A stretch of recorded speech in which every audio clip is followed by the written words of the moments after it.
they've done, I thought the show, the show was, it's like, it's weird watching it because they do too much. They try to be too creative.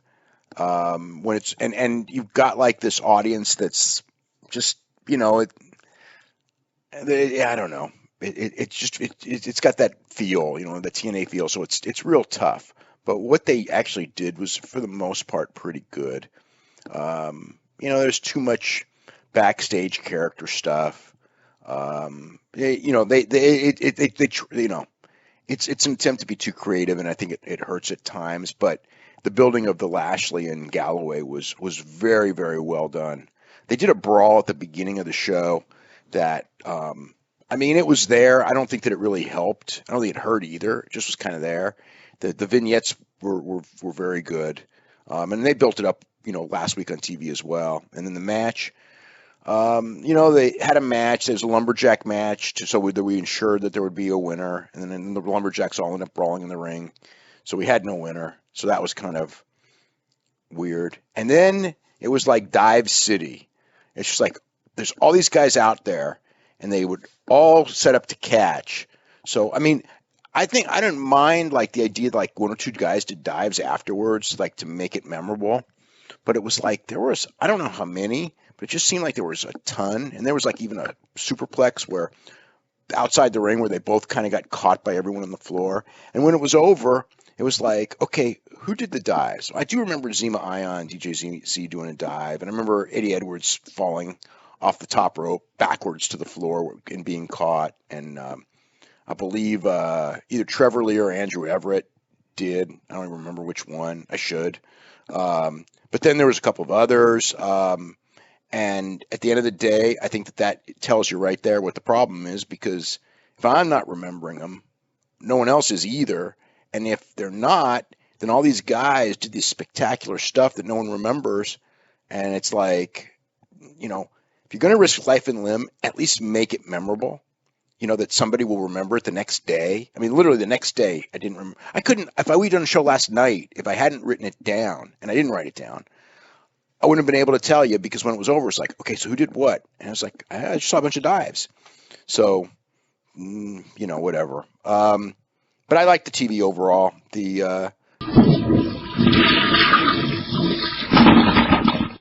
All right. Well, we have the TNA Impact review is back. This is the show from last week, which would be 5/17, I believe. Yeah, it would be 5/17. I have called up DirecTV, or not me. I had my girlfriend do it. We've sorted things out. So Impact is back, and I'm happy about it. So it starts off with a video package replaying Bobby Lashley beating up Drew Galloway at a gym. And this actually surprises me later on. I'll have a little tidbit that'll accompany this. But I'm watching, and I've missed the last few weeks, so I didn't see these vignettes. I guess this happened before on the last few shows, but Lashley, I guess Galloway's like in the gym working out. Lashley's there too, and then Lashley attacks him. But I thought it was at ATT because of the way that it was set up, but it was not. So anyways, this match will be the main event for tonight's show.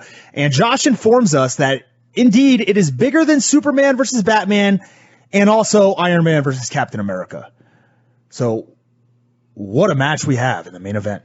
Bigger than those two blockbusters. What credibility Josh is amassing for himself here. Now, I will say, if he's going to go by pure size and weight, that is possible. Because I don't think that Captain America is much over, I don't know, I'd say 215. Iron Man, well, his legs certainly have atrophied. So I don't think he weighs that much. Superman and Batman's not a big guy, so he's, 190? So, in fact, this match may be bigger. I'll give Josh that. So, the show begins, and out comes Willow. And then, out comes Jeff Hardy. So, in fact, Willow is a separate character in this instance. Jeff Hardy comes out, talks some trash, and calls this Shadow Willow. He asks him some question in the Willow voice, like, let me see if I can think of what he asks him.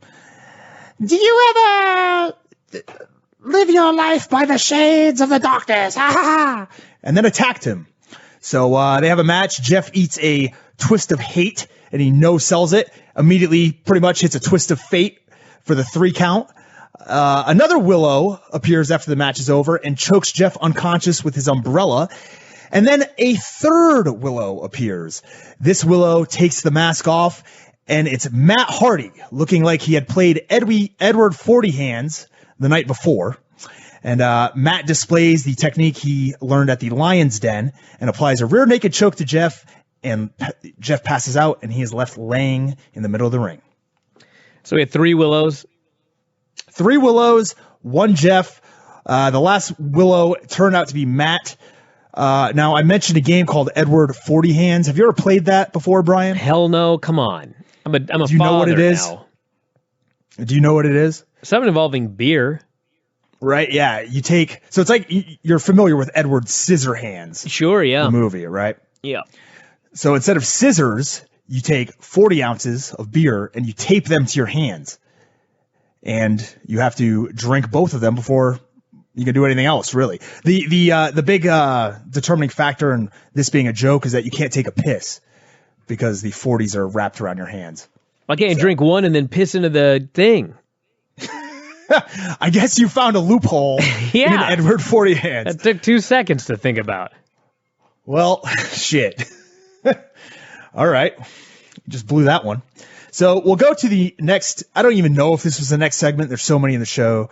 But Velvet Sky is in the back, and she runs into Allie, who I believe was Cherry Bomb. And this is Maria Kanellis' new assistant, as Maria's in charge of the knockouts. Velvet is, she's kind of bitchy to Allie. And Allie informs her who she is, then calls Maria, and in fact tells Velvet Sky that if you lose tonight to Sienna, you're fired. So we go to a commercial, we come back. I love the idea that there's like 6 knockouts, and we have to have somebody who's going to be in charge of the division, like Kane running Knoxville. And then we're going to fire one of the 6. Yeah. So Velvet is in the ring when we come back from commercial, and in fact, her skirt reads sexy on the back. You know, the big fake tits, the butt hanging out. That doesn't tell us what we need to know. It's right there on the back of her tights there. So Allie, I'm sorry. Sienna, who is Sienna? Allison Kay? AK-47, I believe on the Indies. Yes. So Sienna. That tells you how much I listen to Wrestling Observer Live. Allison Kay, AK-47, Sienna, now in TNA. I don't even watch the show. I know all of this. Yes. So Sienna pulls the ropes down as Velvet Sky is running across the ring from the other side. And I can only Velvet imagine what Sky, that looked like, by the way. So no joke. Sienna pulls the ropes down and Velvet Sky's still like on the other side. She runs, dives through the ropes, and then sells her face. How uncoordinated would you have to be to run like 15 feet, fall out of a ring 5 feet down, and the first thing you would do is hit your face? You wouldn't put your hands down to catch yourself? She really did catch herself, but then she sold her face. So I don't know what happened there. I don't want to be a dick, and I didn't see it, but I've watched a lot of Velvet Sky. How can you still be that bad after all of these years? Like what happened where she, guaranteed the first day she stepped into the ring, she was much worse. So she had to have begun improving. And then what happened where she decided, I've improved enough. I don't need to get any better. I don't need to practice anymore, whatever. What happened? This is a level of horrible that is inconceivable to me after all of the years she's been in the business. This happens quite frequently in the sporting world when somebody has success early on, Brian. They kind of lose their drive. And I think Velvet Sky experienced some relatively successful moments early in her career. And perhaps, the fire just isn't there anymore. Perhaps it was never there to begin with in many ways. Huh. Yeah. Put way too much thought into that, but I was going to say, Sienna, thank you, Tom. Sienna lays out Velvet with her finisher, which is like, it's okay. So I don't even know what the hell this move's called, but it's, you pick them up into is it an Argentinian backbreaker? Yes. That's not the torture rack, correct? It's almost like the Dominator. The over the shoulder backbreaker. The over-the-shoulder backbreaker, much like a dominator, and then you spin them, and they go face first. Whatever that move is. That's her finisher. That's what she did. That's how she won. That's almost like the big ending. Oh, my God. Tyrus did a big ending later on that was pitiful. Anyways, wow. Velvet Sky loses, and the Josh and the Pope are searching for the words to describe what just happened. And really, they don't lend any words to it. They just kind of, that's unfortunate. I did hear Jim. Did you? Was that Jim. Not amazing? Like, he was so good. It was pretty dead on, too, after I watched Velvet Sky lose. It was like, Josh was like, oh, and Velvet Sky's career is over. Did you have you been on Jim's Twitter? Has he followed you yet or allowed you to follow him? Yes, he has. He has, okay. He's talking about his show. He's got a podcast, which I can't even remember. I do deeply apologize. I don't know what the hell the name of the podcast is. Honest to God, Top Rope Radio. Okay, on the Top Rope? That's Ed's. Over the Top Rope. It's on Top Rope Radio. On Top Rope Radio. Okay, well anyway. Yes. I will be on that. I will be on the show in the upcoming week. Really? With Jim? I believe so. Oh, he's the one God. that asked me to go on. So. Amazing. Anyway, I don't listen to any podcasts. Like, I don't listen to any of them. So I am completely unaware of him doing this podcast, nor, quite frankly, do I really care because I just don't listen to him. I don't have time. But when Jim on his Twitter noted that as part of his gimmick for his podcast, he cusses, I was like, I got to fucking search this out. I got to hear this. So when you go on the show, Tom, I'm going to give my review of your appearance on Jim's show the following week here on this podcast. I'll see what I can dig out of him. So that'll probably be within, I don't know, a few weeks. But we'll figure it out and I'll get on there. So I'll be on Top Rope Radio. The next, I don't even know. I think I skip over like half the segments, to be honest, because there's so many backstage vignettes that lead nowhere. But we have Mike Bennett and Maria by the pool. I don't know where in Orlando this was. I thought I'd be able to figure it out, but I couldn't. So they're by the pool and they cut a promo. Now, at this moment, I thought to myself, it would be a great contest to run on the show to see, if I can find out where this pool is, to see what ladies wrestling fan would win the chance to drink that pool water. Ask Jim.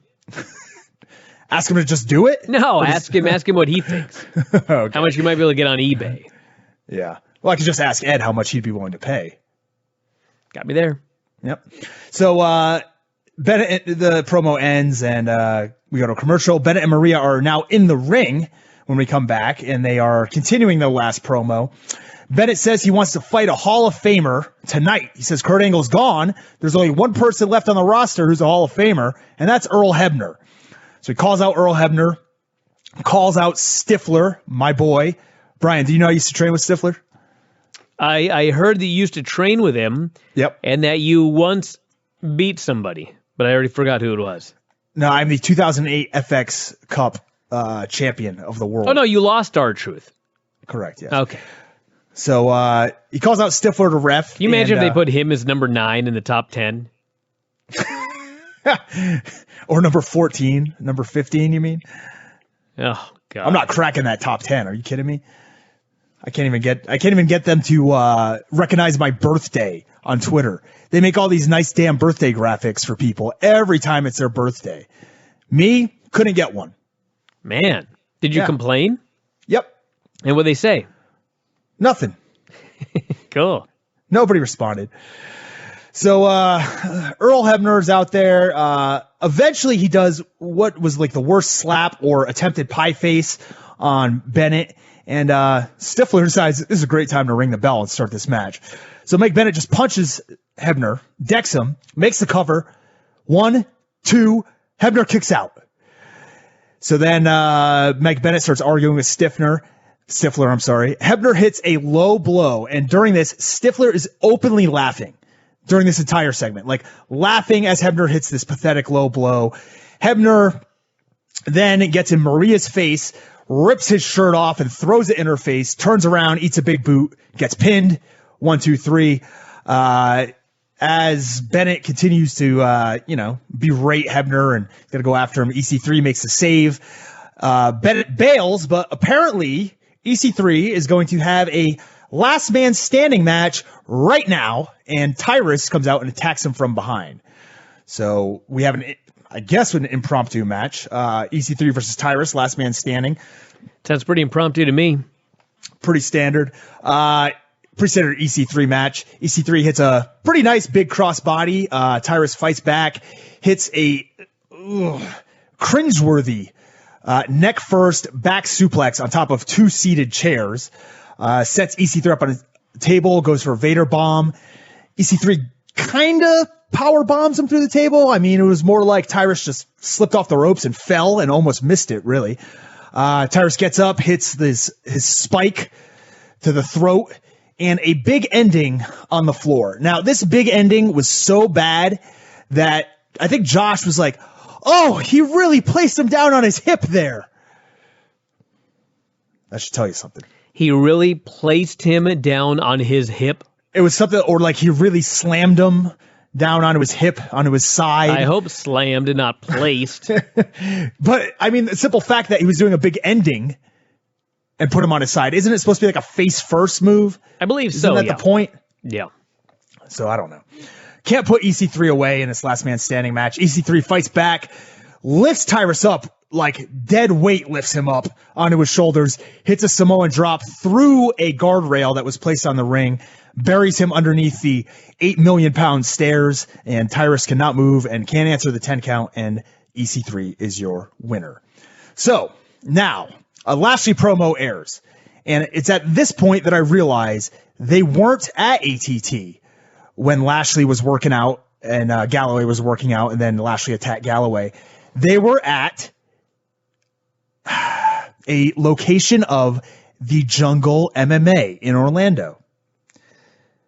So, now we not only have Seth Petrozelli involved with NXT as the striking and grappling coach, but TNA is filming at a location of his gym. This is nutty. Yeah. Big news that flew under the radar there. This flew under the radar, Tom. Think about this. How weird is this? A gym that I started, I was a former co-owner. I mean, my name was on the papers. I was an owner there. I started this, is now somehow involved with TNA and WWE at the same time. This is crazy. I know. And here I am. On this podcast. Yeah, not wrestling. All right.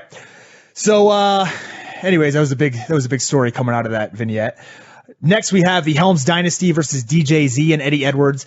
Josh puts over DJZ and Eddie Edwards' friendship and says Edwards claims he would have no other partner in the world than Davey Richards, besides DJZ. So, lets us know that the new addition also to the Helms Dynasty is Andrew Everett, who is the apex of agility. You've seen Andrew Everett, right? Yeah. I mean, it's pretty athletic, but the apex of agility, I would think that would be left better for somebody like Ricochet or Matt Sydal or somebody like that. Andrew Everett, sure, he does a lot of flips, high flying. The apex of agility, not quite.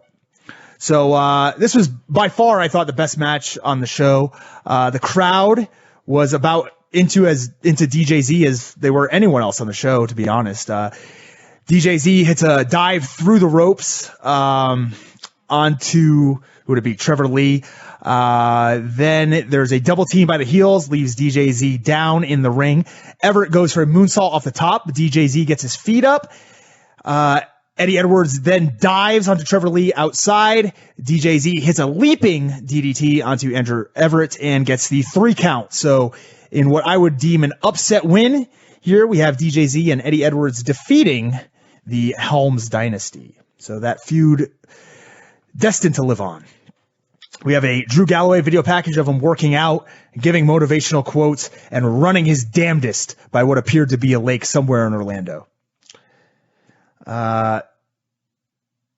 Next up, good God, we had another Fact of Life segment with Eli Drake.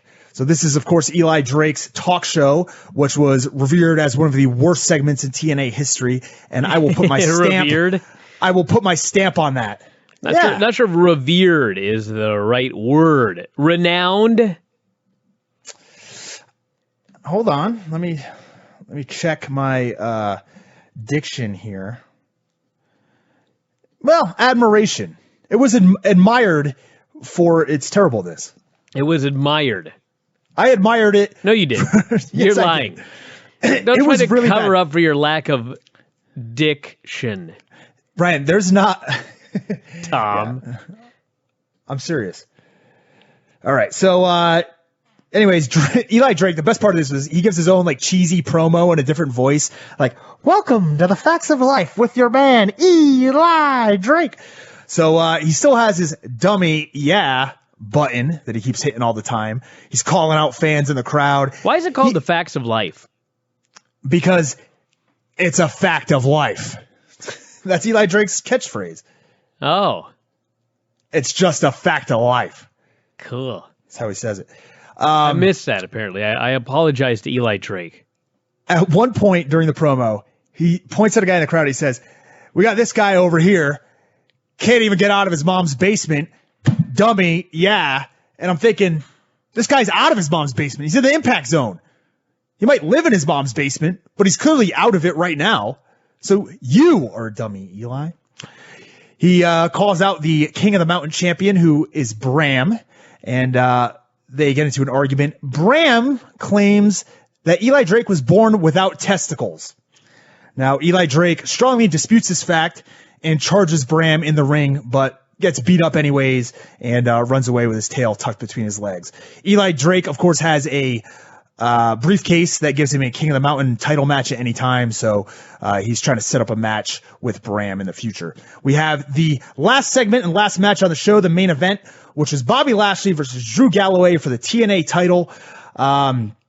Dixie, in a earlier vignette, made this match a lumberjack match because she wanted to ensure that this feud would end and there would be a winner. Clearly, she has never watched a lumberjack match in her life. Lashley takes most of the match, including, I guess it was a spine buster. I mean, he pretty much just lifted Galloway up and slammed him as hard as he could with one arm. But only gets a 2 count. Galloway fights back, hits a Celtic cross, which is also known as a white noise, or let's think, air raid crash, I believe. He sets up for the Claymore kick as all of the faces, and I do mean all 6 of them around the ring, pound on the mat to cheer him on. While this is going on, the heels pull Galloway out of the ring and just beat him up. So the ref calls for the DQ. There's a big schmoz at the end. Everybody's diving off the top. DJ Z dives onto everybody. Eddie Edwards superplexes Andrew Everett onto the pile of people. And it ends with Lashley giving EC3 a spear. Drew, I believe he hits a big dive onto everybody outside, and the show ends. So a big cluster fuck of an angle at the end just to get everybody involved. I mean, nothing came of it. They did the match itself between Lashley and Galloway. I know they have a pay-per-view coming up in maybe 2 weeks. The match didn't do much to set up the match for the future, but I think all the vignettes and the backstage stuff that they did really made it seem like an important battle for the title, more so in the past and even with EC3 and Matt Hardy. I think Lashley and Galloway appear to be a bit more of, it's a little bit more serious because, Dixie Carter's not as involved. EC3 is, in a way, was kind of like a comedy figure in the way that he was presented. So I think this is a good step for them as far as legitimizing their world title. And they did a good job playing it up during the show. But, the match was mostly nothing. And we'll see how their match in a few weeks goes. Can't wait to watch that pay-per-view. Oh, yeah. It's on my birthday. Hey, what day is that? The 9th or something like that? June 12th. June 12th. How about that? Yeah. Crazy. Like crazy, Steve. Was not on the show this week, actually. Oh, man. Was this show better or worse than your live event Future Stars of Wrestling, which you attended? I'm a big Future Stars of wrestling fan, especially when it's live.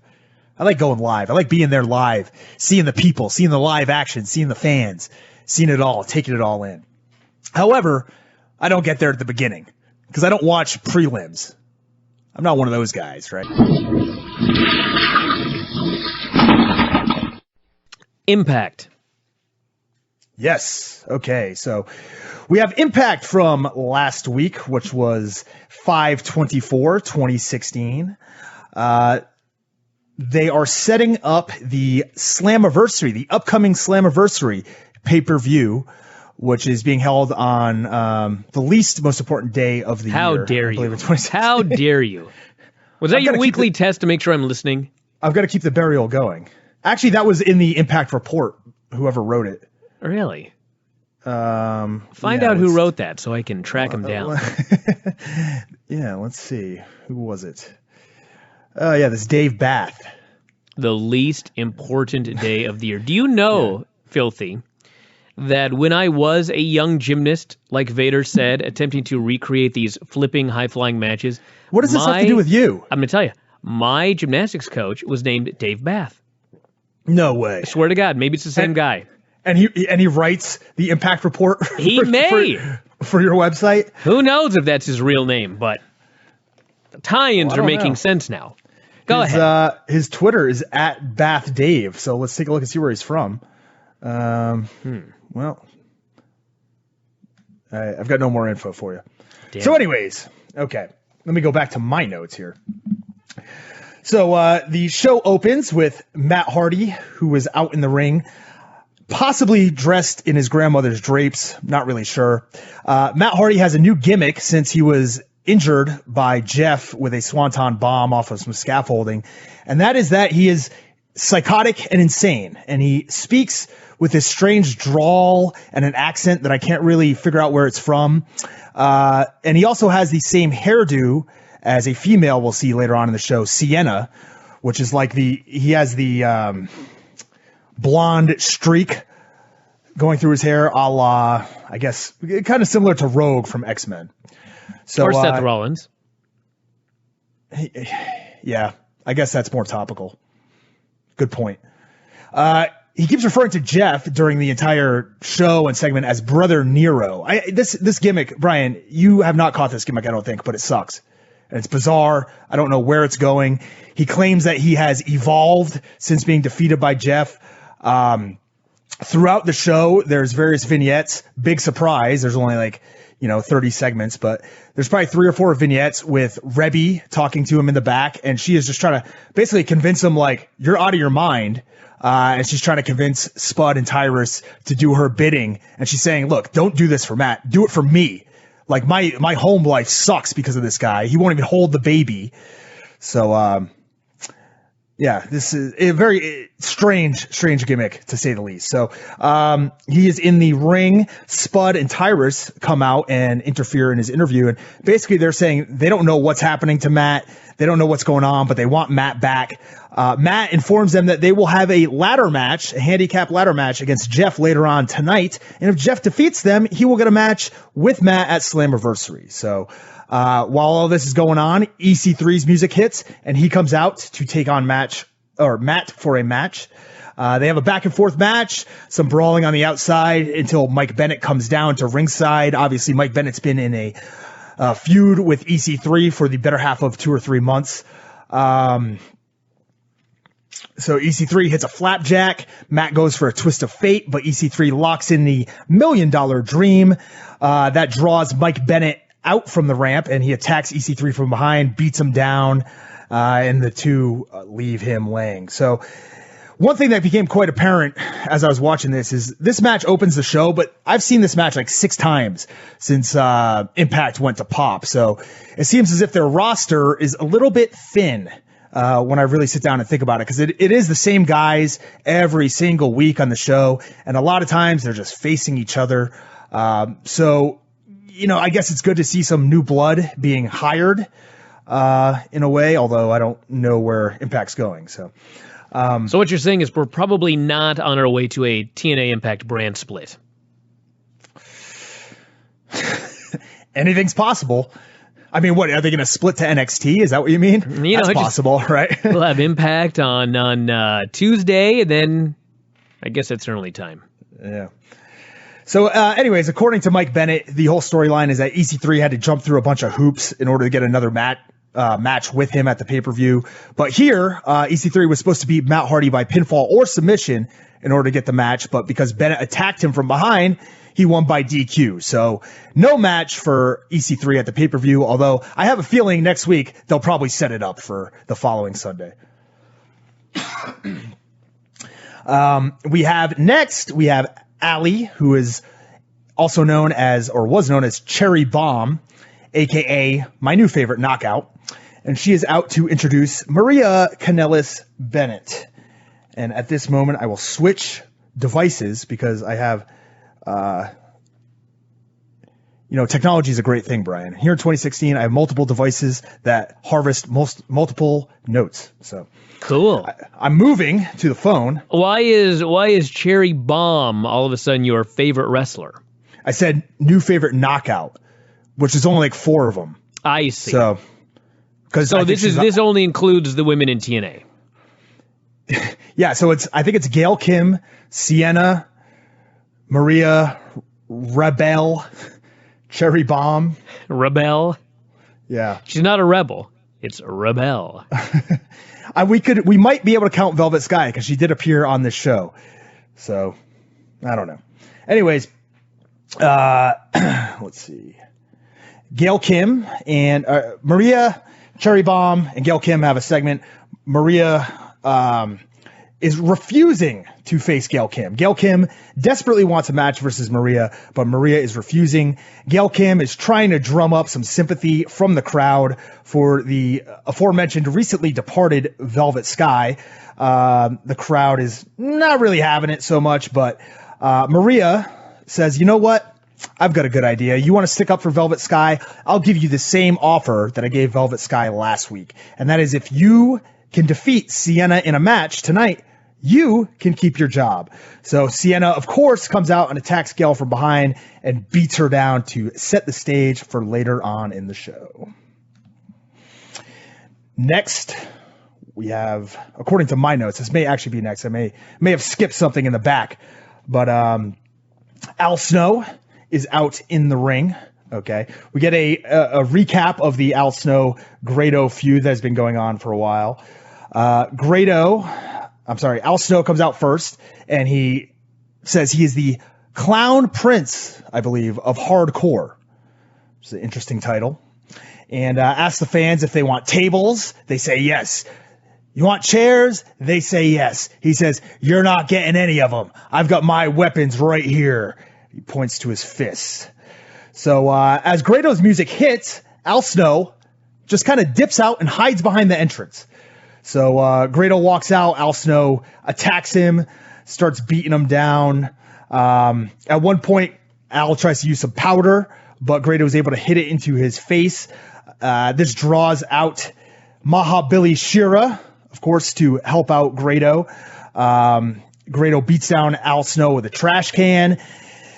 Then Grado grabs a hold of one of the infamous Universal Studios turkey legs and begins to beat up Al Snow with a turkey leg. I believe it included a groin shot with the turkey leg. Grado has the match won with I believe he hit Al Snow with a punch with a chain. And as he is about to get the win, the debuting, I believe they were known as the Tribunal, or they were the Legionnaires at one point. I may be mistaken on that, but Marcus Louis and Sylvester Lefort, both from France, come out and lay the boots to Grado and help Al Snow. He beat him up with a turkey leg. Yes, a turkey leg, which coincidentally, let me check here, but I believe your reporter says it's a chicken leg. So Dave Bath should probably do some research and maybe stop being a vegan. Huh. I don't know. Unless there's some really giant chickens in his part of the world. Anyways. So what are you saying? It was a turkey leg? It was definitely a turkey leg. That's damn sure what I'm saying, yeah. So we have Jeremy Borash in the ring and they recap the Lashley and Galloway feud that's been going on. So Lashley claims to be the only true fighter on the TNA roster. And, well, he's right, isn't he? As far as I know, yeah. Is there anybody else that's had an MMA fight that could be on this roster? I'm trying to think. No, I don't think so. Rebel? I don't believe that Rebel has. Her matches are like MMA fights. But I don't think she's ever had an officially sanctioned one. Okay. Well, yeah, never mind. Okay. So, Lashley claims he's the only fighter on the roster. Drew Galloway comes out, claims he's neither patient nor good at decision making. I don't know if that's something I'd be bragging about. I mean, the patience thing, whatever, but he flat out said he's not smart when it comes to making decisions. So I don't know what that says about him and his career. Before they can fight, Dixie decides to come out and sets up their match at Slammiversary. She says, last week I had all those lumberjacks out there because you guys have a problem with brawling. And apparently that didn't stop it. No shit. She never watched a lumberjack match in her life. That's all that ever happens. The heels start beating up the faces. The faces toss the heel back in the ring when he tries to run out, and then everybody fights. It happens every damn time. So, anyways, she takes off. Lashley calls Drew Galloway a bitch. And then Drew Galloway runs back to the ring. He hits Lashley with a boot, hits him with a Claymore kick. Lashley eventually takes over and then starts to choke Drew unconscious. Hits him with the spear and then uses his headband to start choking Drew out. Leaves him laying in the center of the ring. Well, that's hardcore. You know what? It was a pretty good angle though. Nobody really came out at first to stop Lashley. So they got him over. It was a pretty good monster. He's just sitting there choking Drew out with the headband. This may be a move that you want to incorporate into your repertoire. You know, every now and then I'll take my belt off and just wrap it around someone's neck, but I'm told that's not allowed. I like to hog tie people with the belt. Can you believe that? You ever do that to somebody? I haven't done that yet. Oh, you haven't? No. A good one, too, would be wrapping around their neck and then, like, turning around like a hangman's neck breaker. Yeah, you could do that one. Leaving them up off their feet until they tap. Sure. Yeah. All right, so carrying on, we have yet another match, this time between Trevor Lee, Andrew Everett, and Eddie Edwards, and DJZ in an Ultimate X match. So this is kind of bizarre because Ultimate Surrender? No, Ultimate X. I would not watch an Ultimate Surrender match with these four men involved. Let me just tell you that. So Shane Helms is in Lee and Everett's corner. This is basically like a tag team match since Eddie Edwards and DJZ have been teaming. Although Eddie Edwards would not team with anyone besides Davey Richards, except for DJZ. So, essentially, it gets to a point where there's a little bit of dissension between Lee and Everett. Shane Helms convinces them to continue to work together. Eddie Edwards takes over and he has the match won. He climbs up on the cables, and as he goes to pull the belt out, Shane Helms takes the ref and distracts him, and he just turns him around and start pointing in the crowd. The ref's paying attention to the fans. As Eddie Edwards is hanging down, thinking he has won the title, he's still hanging from the rigging atop the ring there. Trevor Lee runs over, snatches the belt out of his hands. Shane Helms turns the ref around. The referee sees Trevor Lee with the belt and declares him the winner. So Trevor Lee retains the X Division title here in this Ultimate Surrender match. How many segments are left after this, just out of curiosity? A segment that you undoubtedly should watch comes up. Okay, that's all I need to know. So you're telling me there was an Ultimate X match, and it was not the main event of the show, and the match that went on last? There's two more matches. Oh, my God. Yep. Why would you do that? There's two of them. One's a ladder match. Why? I don't know. What are you asking me for? I don't know. You watch the show. I'm not Billy every Corgan. I'm not Marie Dixie. I'm not Billy Corgan. I'm not Dixie.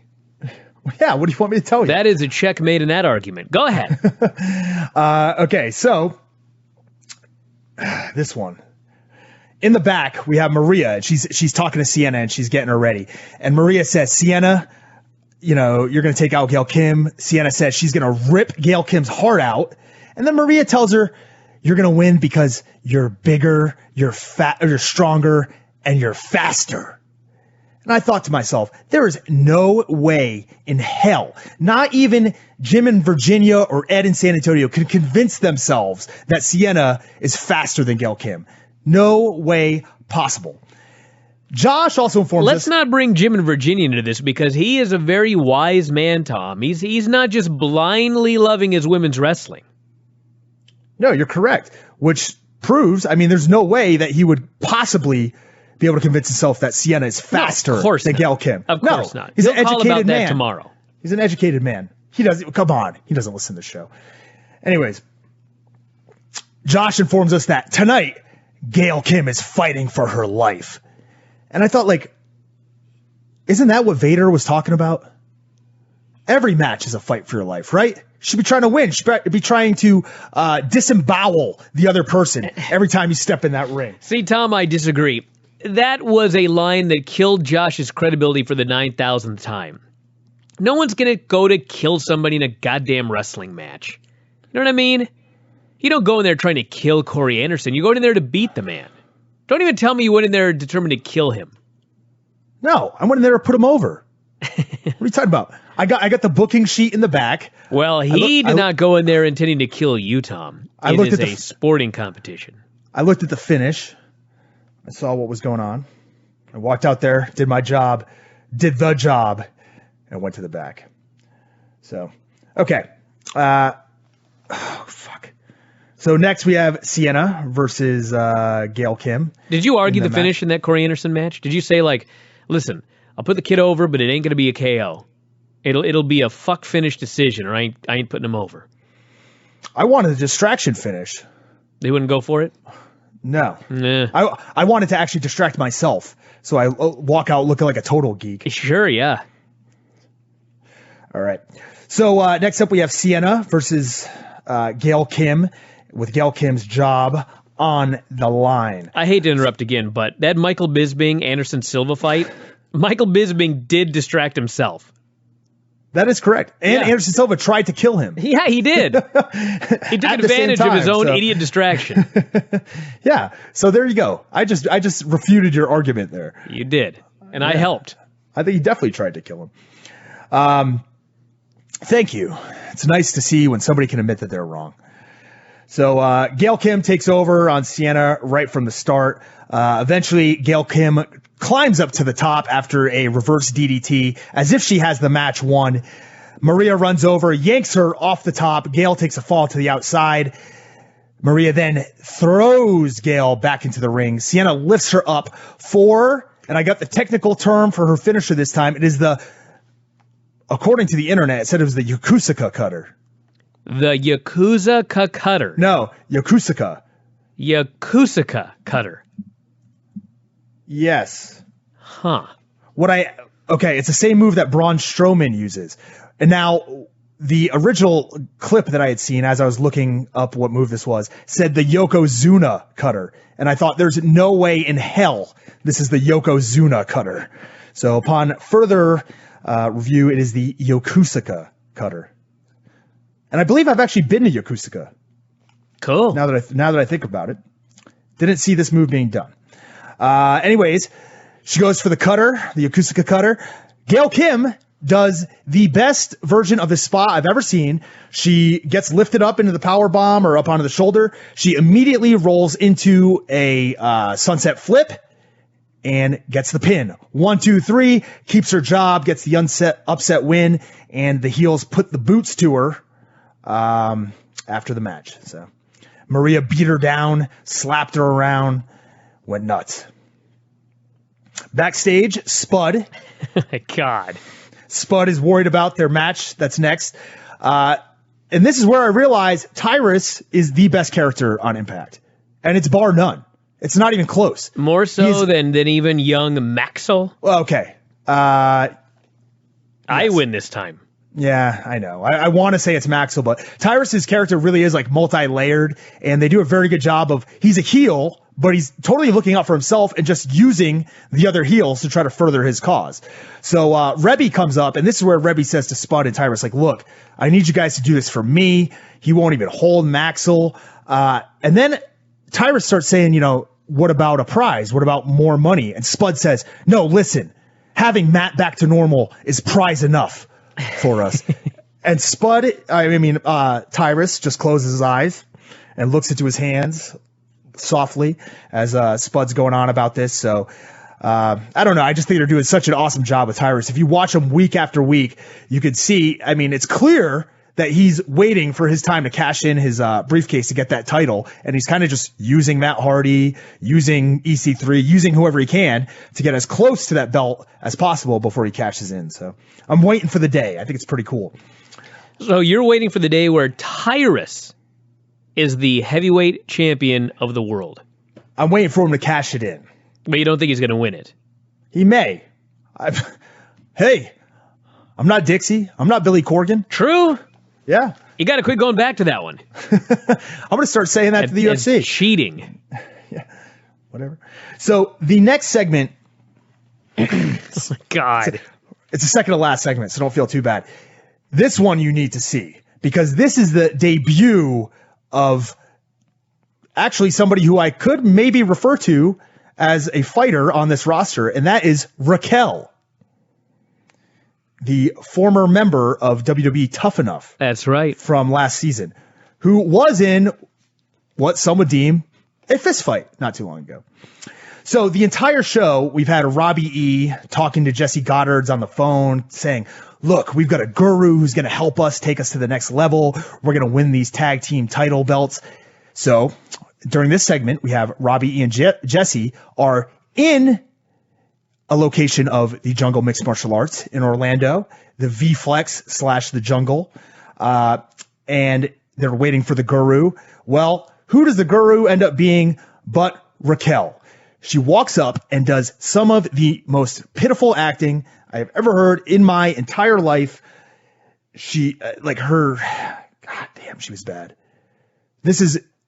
She needs to be taken off TV immediately and probably just needs to continue training for 2 or 3 years. I don't know why they're paying her. She came off really badly here. She put the BroMans through a workout, which we never saw. They can't take their eyes off of her, which, I guess is the point of her being there, but it's like her English isn't very good. The stuff she says is super forced. It's the most forced delivery I've heard in ages. I cannot express to you my discontent with this segment. And we go to the final segment of the show.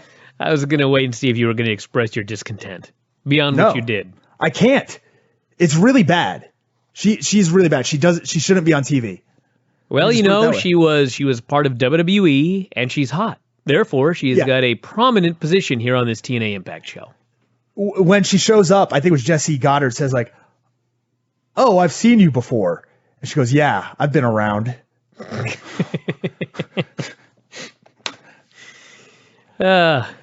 So we have Jeff Hardy versus Tyrus and Rockstar Spud in a ladder match. If Jeff Hardy climbs a ladder and retrieves the contract that is at the top, he will face Matt Hardy in a match at Slammiversary.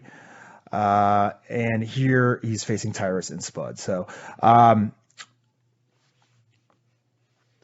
what? That's what this was about? I totally missed that. I watched this entire show and I missed what this match was even about. Huh. Interesting. Is that your baby crying or mine? Who do you want to get some sympathy on the show? I just need to know if I can actually hear my baby crying downstairs with this mic. It's my baby. It's Finn. Okay. Yeah.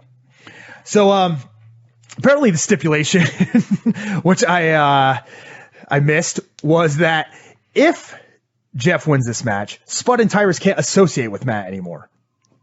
Did I miss that in that opening segment? They can't associate with him anymore. Yeah, it's kind of like... How will this be... USADA there? USADA has a similar clause in their contract, so I think it'll be enforced much like that. Actually, that's true, and that's so fucking weird. Yeah. If someone at your gym gets popped, you can't go to the gym anymore? Or they have to just not go to the gym anymore? I guess. I mean, I don't know how they're gonna really enforce it, but that's so weird. That is the reasoning. Now, like, what about, okay, you've got Hector Lombard. Isn't he dating one of the girls that fights in the UFC? Apparently not anymore. He's been banned. They were forced to break up. There was a roster split, and he got drafted one way, and she got sent the other. Absolutely. Anyways, okay, so Jeff and Spud at the end of the match are fighting up on top of the. Actually, there was a cool spot. So Tyrus hits. I think he hit a big ending, one of my favorite moves on Jeff, and then goes to climb the ladder, but he's so big he breaks it and can't climb the ladder. So he goes to step on the first or second step, and the thing just snaps. So he's pretty much taken out of commission for the rest of the match. So I thought that was clever. And there becomes a point at the end. Spud's climbing up. He's about to retrieve the contract. Jeff hits a twist of fate that sends Spud off the top, grabs the contract, wins the match, jumps down, and as the show is signing off, Matt walks out. Jeff is laying there signing the contract as we sign off. So, boom. Show is over. Next week, Drew Galloway and Lashley will pick opponents for each other. And we'll probably have another Jeff Hardy versus Matt Hardy match with EC3 involved, along with Mike Bennett, and probably Al Snow versus Mahabali Shera and Grado, and maybe the Tribunal. Basically, we'll see all the same guys next week, same feuds. TNA video that is up on my Twitter right now, at Brian Alvarez, the apparently go-home angle. No, it can't be, because Slammiversary is on my birthday. That's 12 days away. Anyway, the good news is, let's start with the bad news. Easily 1,000 fewer buys on pay-per-view after that. Let's not lie. Are you kidding? Good news is, that was so amazingly, incredibly bad that I have a full cover for Death of TNA right there in that one video. And I'm not going to tell you I hated it, because I didn't. I loved it. I loved it. As a businessman in a million years, would I have aired that on television? Of course not. But you know what? They did, so I'm going to enjoy it. What is up? Someone explain what's up with Matt Hardy's hair and accent. I mean, it's amazing, but what's going on? What's up with the clothes? The clothes. The music in the background, the slow motion as he is given the side effect off the side of the ring through a round wooden table. Where were they at the beginning? And were they in Big Money Matt's study? And like he walks through a bookcase that opens up, and there's a giant empty area with a wrestling ring in there. They teleported back to the barn where they began. Oh, or something. My God, that was amazing. At Brian Alvarez, everybody, give me your thoughts. You can send in a text message and or a tweet at Brian Alvarez. I want to know what you thought about that. Are you going to buy the pay-per-view after that amazing video that they have given out absolutely free? Let's look at some of the statements here. This person says, at least the segment was well-produced. Well, that's true. It was well-produced for, I don't know, like a mid-afternoon soap opera. Did you ever see the movie Pootie Tang? Of course not, Mike. What do you think I am? You've got to see the movie Pootie Tang. There's a scene in Pootie Tang where this girl is so enchanted by Pootie Tang that she attacks him and runs at him. And they do a sight gag where they show like 3 different shots of it in slow motion, one of which you see the big pad attached to his back as they fly back through a window. And I got to be honest, there's a part of me that really wanted that in there. And I know somebody would say, well, Mike, that sounds ridiculous. And the only thing I could say is, then you haven't seen this yet. Donnie here says, that was possibly the worst thing I've ever seen in my life as a wrestling fan, worse than the Katie Vick angle. Oh, give me a break. Stop it. Give me a break. No. Katie Vick, it's like, the story of Katie Vick was so idiotic. Whereas, at least this, like, Rebby comes in, she distracts Jeff with a baby, which plays in the storyline. Matt is crazy. Matt wants to end this where they began it. He lays out the guy after the... I mean, this all makes sense. It's just ridiculous. But it's not. This is not Katie Vick. Give me a break. No, Katie Vick and HLA were like in a separate thing for its time because they were around the same time as each other. It's like, you know, that was a completely separate type of deal. This person says that was awful. This person says, what the hell did I just watch? This person has a animated GIF of Shaq who cannot believe what he's seen. This person says, who booked this crap? This person says, can't be real, LOL. Hey, it's real, all right. This person says, what is this? Matt Farmer says, amazingly bad. What? Hunter Thirst Helmsley, where does a Jeff Matt contract signing rank on all-time worst non-wrestling television segments? Let us not forget the history of TNA and WWE. This ain't even near the top. It's no. Is it Magnum hitting Bob Geigel or getting attacked by the Russians? Oh, God, what a great segment that was. No, it's not. But you know what? In some ways, those were worse acted. Hey, everybody, listen. What I want you to do, I tell you this as a friend. I want you to watch that Matt Hardy, Jeff Hardy contract signing. And then I want you to go to the WWE Network, and I want you to go into the archives and go back to NWA World Championship Wrestling. And it's going to be very easy to find this episode. All you're going to do is you're going to go back 30 years this week. So the week of June 1, 1986. Watch that episode of NWA World Championship Wrestling. 30 years ago this week, there is a contract signing between Magnum TA and Nikita Koloff. Magnum TA, the All-American, he's brought his mother. Of course. Sandy Scott is presiding over this. Ivan Koloff is there with his nephew to look over the contract, very thoughtfully and carefully, I might add. And yes, at the end, it breaks down into a brawl, but it's nothing like you see nowadays.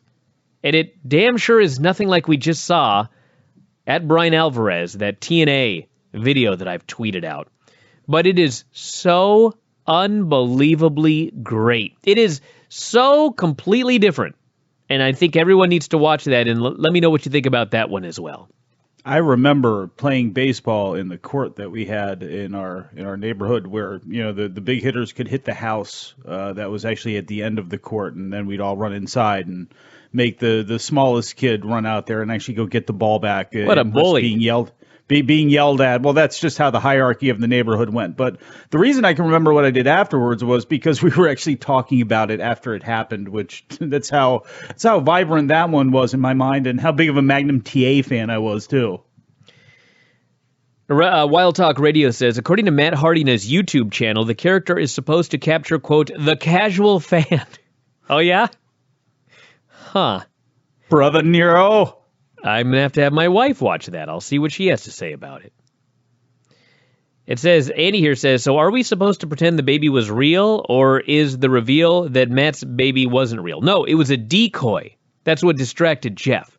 So there's no deeper second meaning to this? No, Matt Hardy's baby is fine out in the car. Like, at some point, like the Jeff Hardy has thrown a baby or didn't catch that baby that one time. Maybe it was the brother that they never talk about anymore, and Matt is exposing that to Jeff and getting in Jeff's head even more.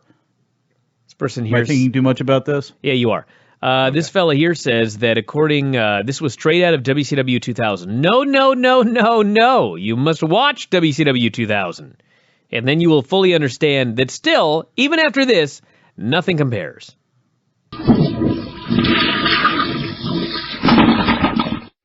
Did you watch the final segment on Impact this week with Matt and Jeff Hardy?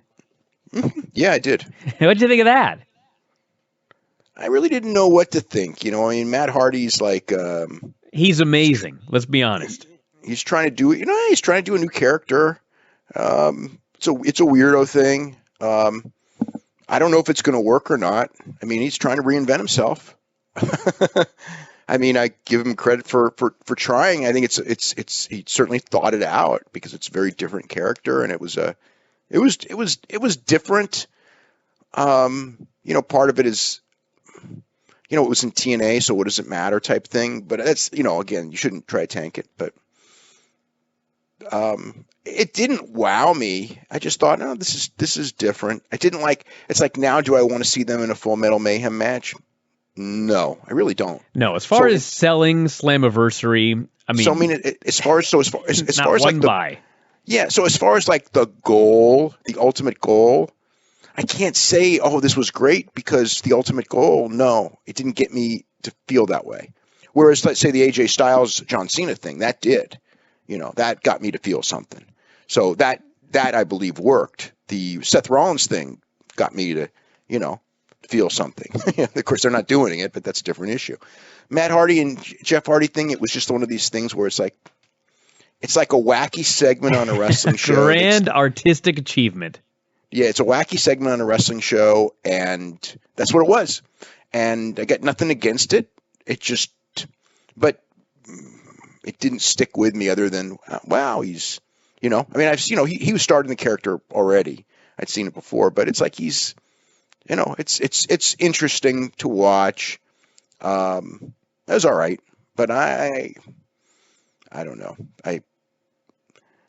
They're trying at TNA. I like Ethan Carter III. I think he's pretty good as a babyface. They got a lot of pretty girls on the show, or some, but I like Galloway. It's all right, but it doesn't. I don't know. I watch that. Of all the companies I watch that. I watch Lucha Underground, which I usually think is better. NXT, just because it's booked more simply. It's not so so overdone, so to speak. So I like that more. New Japan is just so easy to watch, so I like that more. So they're still pretty low on my list. So and